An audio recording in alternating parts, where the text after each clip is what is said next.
Arnaud, bonjour. Donc, pouvez-vous nous expliquer pourquoi vous êtes au Salon de l'Agriculture aujourd'hui?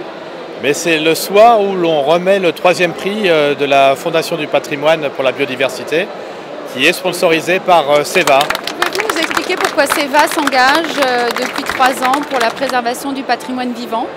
Alors c'était la volonté de Marc Prikaski de s'investir dans l'idée générale qu'il n'y a pas qu'une seule agriculture, mais qu'il y a des agricultures, que définitivement nous nous engageons, nous investissons dans la production intensive agricole parce qu'on pense qu'il n'y a pas d'autre solution pour nourrir la planète dans les années qui viennent, mais que par contre il ne peut pas y avoir qu'une seule agriculture et que soutenir des races à petits effectifs en France ou des tas d'autres projets à travers le monde nous permettra de sauvegarder cette biodiversité et d'assurer l'avenir.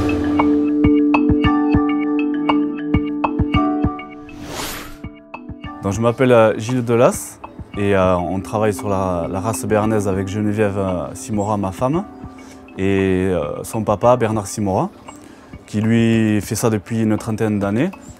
Nous nous sommes installés ici en 2007, et on a 7 vaches actuellement.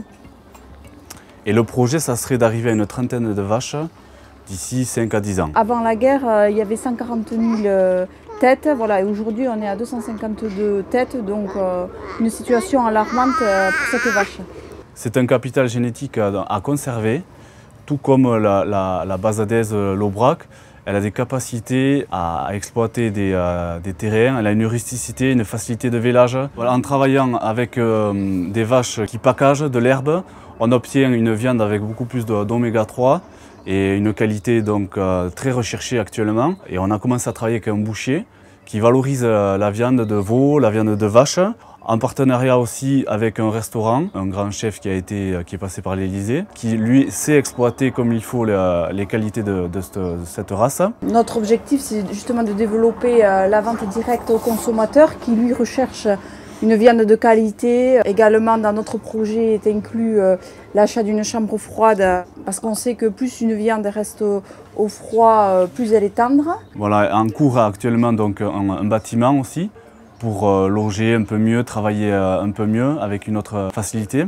Donc aujourd'hui, en raison du faible nombre en fait, de vaches et de veaux, on mise sur la revalorisation du veau. Et demain, en fait, on espère donc avoir un cheptel plus important et pouvoir revaloriser les bovins adultes, les taurions, pour aussi une demande du consommateur avec une viande à l'herbe, une qualité et un goût non négligeable sur sa viande. Après, ensuite, la transformation fromagère n'est peut-être pas à négliger, vu qu'elles ont des qualités très laitières, avec un lait riche.